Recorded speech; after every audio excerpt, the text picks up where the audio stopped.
Hello, welcome to today's edition of Pegasus Test. On today's edition, we're covering the After Action Report. Now, for those of you who've served in the illustrious U.S. military, you know the After Action Report is not something you look forward to. Usually it goes something along the following format. Our officer designed the greatest plan ever. It was the greatest thing ever committed to paper or PowerPoint.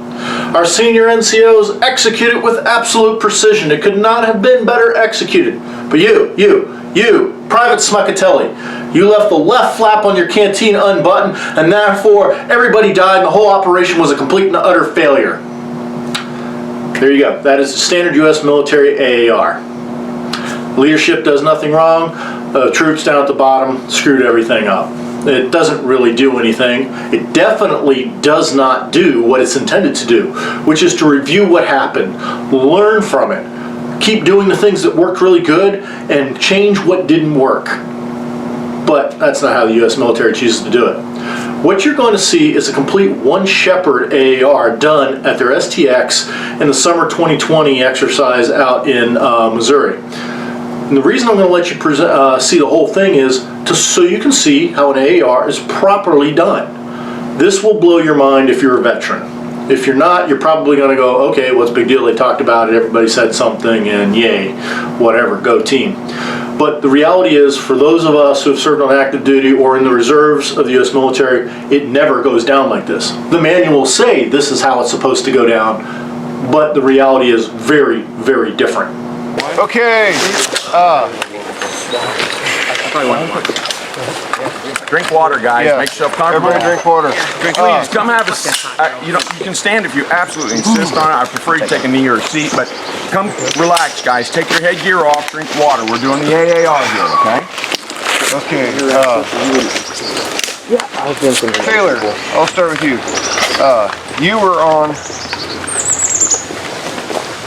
red team, but you're wearing Woodlands. You're on Woodlands. Just to confuse everybody. Okay, you were on Woodlands. You were Jundy, right? You weren't patrol leader or anything. Right. What was your mission and plan? You guys hit him hard. Basically to just Good work in the process. dig our heels in here and hold this line essentially across. So you were actually pulled into a defensive position. Yes. Okay. All right. Is all the other Woodland boys agree with that? Yeah. Yes, we were in an ambush. Okay. All right. So, hey, all my ODs, what were we told to expect? 3 artillery enemy who was getting ready for it. Yeah, we were expecting an assembly area. Instead, we hit an area of defense. Yeah. Life is like that sometimes. Yeah. Okay.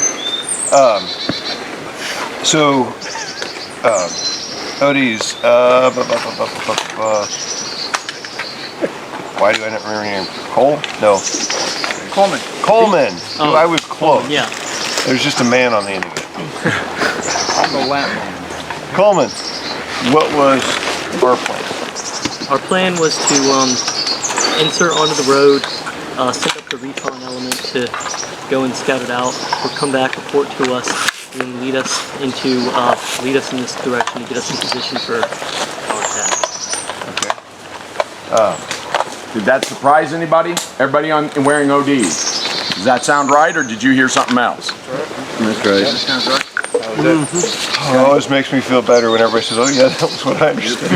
Because a lot of times we say, wait a minute, that's not what I heard. You wouldn't believe how many times they're like, I had no idea that's what we were doing. It happens a lot.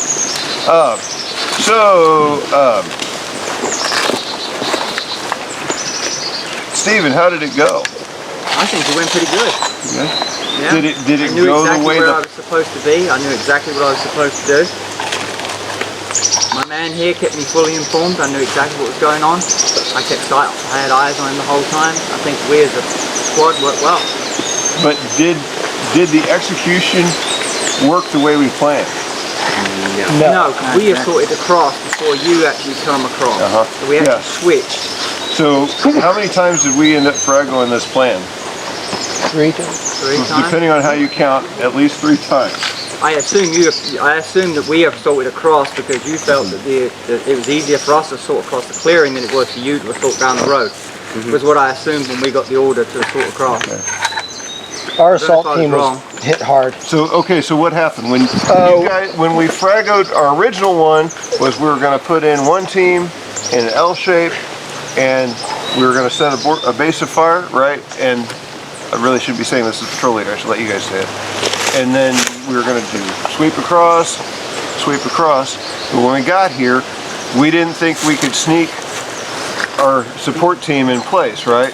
So we put you guys in column file and said, when the artillery hits, you're going to punch across, and we will provide you ample covering fire to get across. How did that work out? We kinda didn't. We lost probably 80% of our assault force. Okay, yeah. Ouch. Yeah. So then what happened? You guys who were over here in the tree line, Charlie and Bravo, you guys were over here. What did you see happening when the assault kicked off? I didn't see anything from where we were. I mean, what did you sense was happening? I sensed that the assault down the road had failed, hence the reason we were ordered to assault across the fake ring. Yeah. That was an assumption. It wasn't a visual or anything. It's just knowing the plan. When you change the plan, it seemed like a logical move. Okay. What did I tell you guys? I told you guys something when we were doing our rock drills about the point of this mission. To disrupt their assembly of a larger force. And so if something goes wrong, what were we going to do? Attack.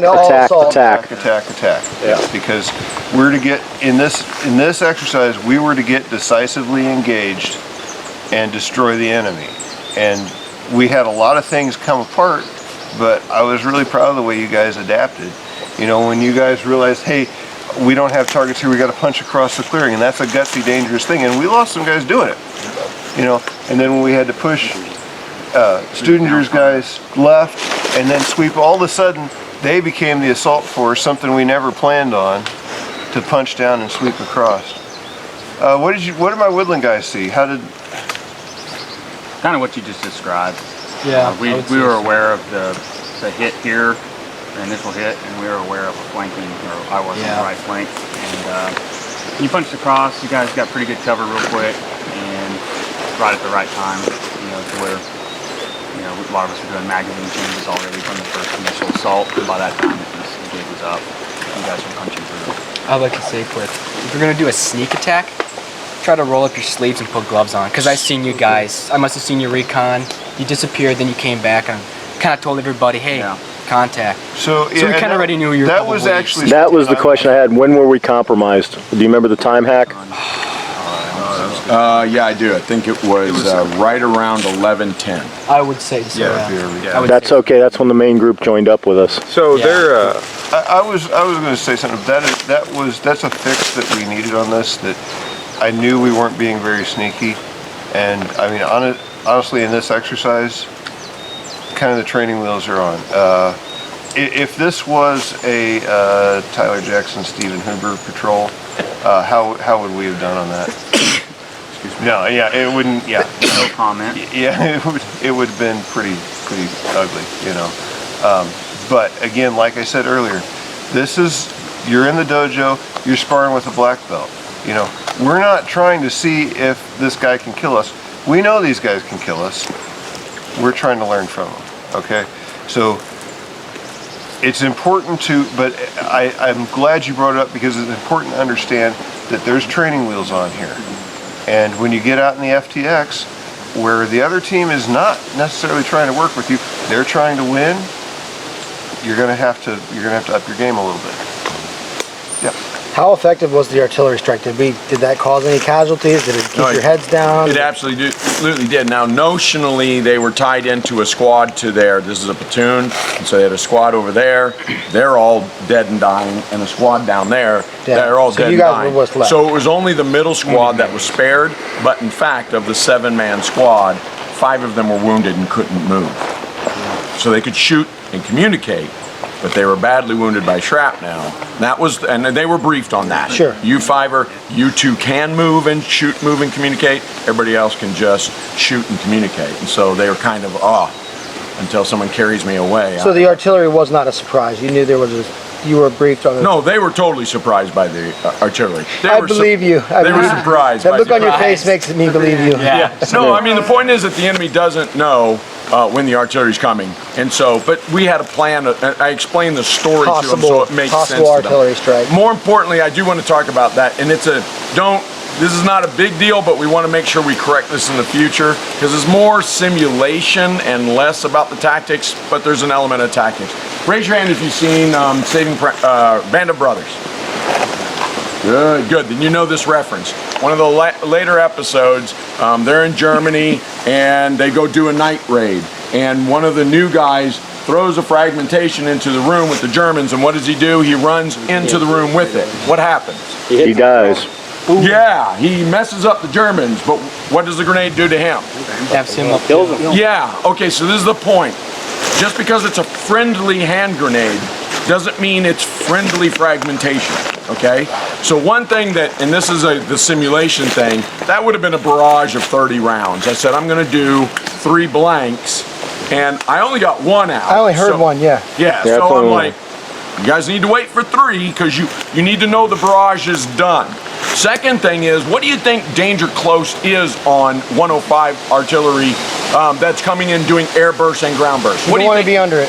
What's that? You don't want to advance to that area. We're so close. 50 Yeah, meters. it's about 400 meters. You're supposed to be a quarter mile back. Now, you do have a saving grace. You can use terrain or vegetation. With all that vegetation, if you were 150 back there and hugging the ground, chances are you're going to be fine. That's the truth. If it's hitting over here, and this is a target reference point already plotted in, and you're 150 back there, then you're safe.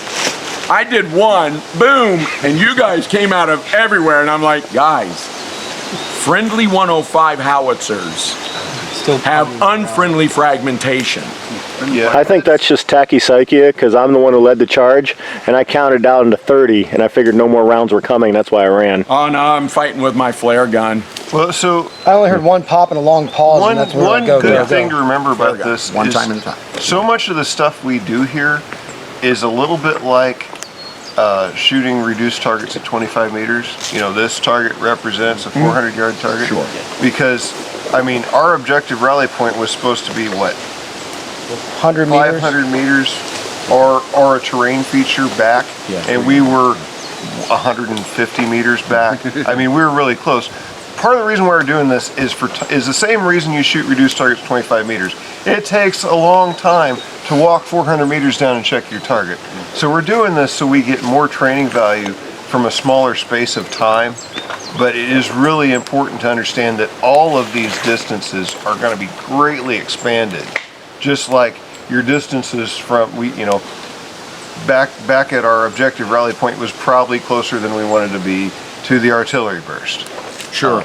And that's called scaffolding, but I don't want to, training scars, right? When you learn something wrong and then you think that's the right way. I don't want you guys to think you can sneak up to the objective because friendly artillery doesn't kill you too. Yes, it does. You need to be way back. Okay, that's all I'm saying. It's fine what happened here today. That's perfectly fine. Don't think that can actually happen now. And what would be the margin of error to drop around 50 meters short on that side of the line? Not much. Right. So, yeah, don't get too close to the artillery attack. But it was fun to do. Yeah. What else?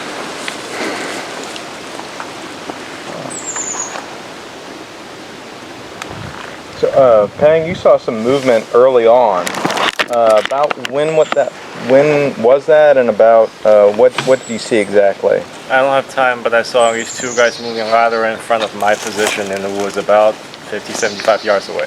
But that was maybe you'd say 20 minutes before they attacked? Yeah. So were you guys doing any reconnaissance or anything like that then? No, as we moved in and set in place, when we set our column up for the assault, we set up about 20 minutes before, and there was a little too much fidgeting going on, and by your lack of sudden chatter that over here, I knew we'd been compromised, but at that point there was really not much to do about it. Because when we were at our ORP, we heard some chatter, right, Les? Yeah. Oh, we could hear the chatter everywhere. Especially in the whole time, we got in, we reconned the area, and when I sent my man back to bring up the main body, the chatter never stopped the whole time. So I'm fairly confident at that point we weren't compromised. When we set into the AP, that's when I think we got compromised. That's very realistic, guys. When you guys who have done the area defense know this. When you're digging in, your E-tools come out. Yeah. You know, you're breaking, you're snapping shit, you're cutting shit, you're building things up or digging down, and there is talk. Now, you're supposed to have, of course, security forward, but that's really what a platoon coming forward and starting into their area defense, that's really what it sounds like. And so that's a great thing to, you know, hone in on and go, that's what's going on. There's something else I'll ask the Op 4. Once the word went down the line, hey, we just saw 2 guys across what happened to you guys? You mean Blue 4? Yeah, I'm sorry. Yeah, Woodland. What did you guys do? Repeated the hand signals. Yeah. At least from what we saw. We started getting quiet and focusing in on our sector fire. Right. That's absolutely. Got quiet. Everybody went to their positions. What did you stop doing? We stopped building. They stopped building. And keep that in mind because they went, whoa, something's going on there. And they all came in. This is 20 minutes before the artillery strike. They stopped building. So keep that in mind because if you keep pressure on a unit trying to keep an area defense, even if it's just moving from tree to tree, I saw something again. That's the natural thing is to, stop building. Or probing it, yeah. Right, that's stop building. Or taking just a sniping attack once in a while. Doesn't matter if you hit anybody. Sure. Just putting that shot out. Keeping ears up. What happens? They stop putting up concertina. They stop putting in their claymore mines. They stop digging with their shovels. They stop putting in a defense. It's a not really relevant to what you're doing right now cover, but it is relevant in the bigger picture. We've seen it time and time again. They refuse to put out security. They refuse to, or they do, and they keep freaking out the main line, and the work stops. And that's good if you're the attacking force.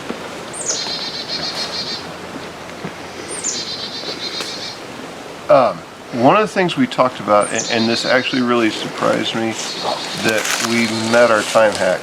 I kind of expected that there was a better than likely chance that the artillery barrage was going to hit while we were still back getting our stuff together. How dare you? We used World War I standards. Nothing could go wrong with that. Nothing could go wrong. But who remembers what I said? What were we going to do if we weren't in place when the artillery landed? We would get set regardless.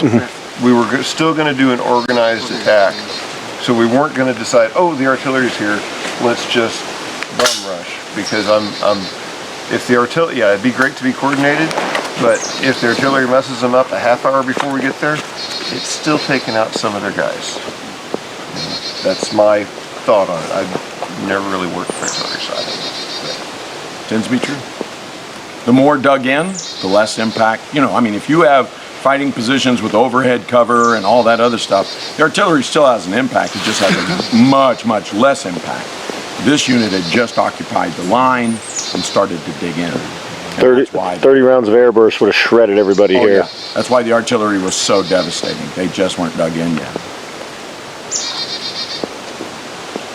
Anybody else have something? Thoughts? Comments? Questions? I do have a one-up. You guys had a base of fire, right? That's what I thought, because there's guys in the trees shooting at stuff. Mm-hmm. Even though it really wasn't too effective, it was still, I thought that was pretty good. Overall, I thought, from my perspective, the assault, I thought it worked out pretty good, except for the poor squad that got murdered there. But attack element. Yeah, I thought it worked out pretty good. What was your casualty rate? Do you know? How many casualties you guys took? We lost about 5. Out of 5 guys on the assault force, 4 were killed instantly. Yeah. Okay. What about that line that came through here? OC, how many? You had 8 total. So you have 4 down there and about another 4 right up in here. And Woodland guys, did any of you live? I lived. Ping died, and then 2 people over here to my right died, and then I had contact over to my left. I was engaging like 3 people, 2 over here, 1 in front of me, and then eventually I got outmaneuvered and I got killed. No, I'm saying who lived at Index? Were any guys in? No, I think we're all dead. Yeah, we all got Okay, so there you go. Because if you're still alive, I was like, oh man, he's like out in the bush. Yeah. All right. So, not the numbers count that much because there's all sorts of other variables here, but you want to kind of go, okay, what's it costing us? Well, there were 7 people here you had to kill, and it cost you 8. and you killed all 7 and took the ground. Okay. You guys put up a hell of a fight. Yeah, that's good. Really. Aren't those better numbers than what you get attacking in an area defense? Really can be. Again, it's all Met TC dependent. Yeah, okay, so it's Met TC dependent. Are they dug in? Right, because the artillery is not going to have as good of effect. It's not going to have anywhere near as good of effect if they're dug in. The other question is, do you have artillery? Because you guys did. So yeah, I mean, there's variables like that. But yeah, I'd say if anytime an attacking force can go 1-to-1 with a defending force, a 1-to-1 casual ratio, that's not bad at all. What really helped us as an attacking force, if this were a good area defense, there would be, because the artillery killed the squads on the elements on either side. You know, if they were tied into a minefield there and on the other side, and all we could do was assault this section of the line, yeah, it would have been pretty bloody. But because we could push, we had two flanking options. One didn't work. We did the other one. That's what really got us, because I was watching these guys, and these guys are shooting this way, and then they're shooting that way, and they get in the crossfire, and it's up. Cool. This was fun, guys. Can I ask one of the new guys, like, how's this feeling? If this is your first semester so far, how does this feel? Is it kind of what you thought it would be? Yeah. That's an open-ended question. Sure. Feeling very more confident than when we did our first lane, so. Yeah, was it 4 days ago? Yeah. Yeah, wow, I didn't even think it was that long ago. Yeah, confident. I guess that's a good word for it. Anybody else going about the pace you thought it would go? I mean, well, I just open that up. Like I said, this is a good time for feedback. No, I think it's good. I think it's working great. Learning a lot. Yeah, the first 2 days were drinking from fire hose. Yeah. Yeah. It's beginning to sink in now. Yeah. The pace slows. And you're beginning to, we've been here for 4 days, we're beginning to think, well, they could have done this, and we would have failed before we even started the attack. Right. If they'd have done this or done that, and so things are sinking in. Yeah, good. I'm feeling much more comfortable too. You were our social project all along. He gets here on the short yellow bus. Chris, I'm still. Well, at least I get it all to myself. I'm still uncomfortable after all these years. Every time I get kitted up, I get butterflies. Well, you know what? So that's a legit thing. People think we're saying this to be nice, and I'm telling you, my black hats will tell you. It doesn't matter if they've been here 20 years. They say, I'm still learning. I swear to God, I'm still learning. Almost every semester, it might be something really small, but almost every semester I go, I did not know that. Or I never made that connection. And like leading this patrol, guys, I'm thinking, okay, I'm the black hat. These guys are watching me. If I do something wrong, they're going to do that thing wrong. They're going to be out in the FTX like, well, Chester did it this way, so yeah, it must be legit, And the thing is, I only teach this stuff so that I can learn it better. And honestly, that's the reason why I do this. Every engagement's different. You could be applying the same tactic. Every engagement is different. New people, new minds, new scenarios, and you just cannot learn everything. Just learning about how other people proceed and execute their missions can be very enlightening. Just be like, man, I didn't think of doing it that way. I love that tactic, how I employed this, or the timing, yada, yada, yada. Like, you never stop learning. And that's what's really fun and educational at the same time. It's just always dynamic. I was impressed as how that you guys punched across that clearing. Because that was crazy dangerous. I ordered you to do it. If one or two guys had done it, you'd have been instantly killed. But when everybody does it together, you can get enough people across. So many of these things are really about momentum. And if we would have stalled out on that side of the clearing, we would have probably all been killed. Yeah. So that's the violence of action. Yeah. Exactly. And it worked, because I had 5 people on me, and I tried to do a magazine change. I looked back over and I got hit. You were right behind the tree here? Yeah. And that's, there's only 3 of us. That's what I mean by momentum. So we're hitting there, and they're changing that, and we're keeping the pressure on it. If we gave you time to get reorganized, get eyes on all of you at the same time. Yeah, I mean, I think it goes. There's so much. I mean, and it's worth an advanced study on this. The violence of action, the momentum that brings. There are good studies out there, and it's definitely worth more. But here's the point. Let's say Braylon's here, and here we have Kaler, and here we have Chester, right?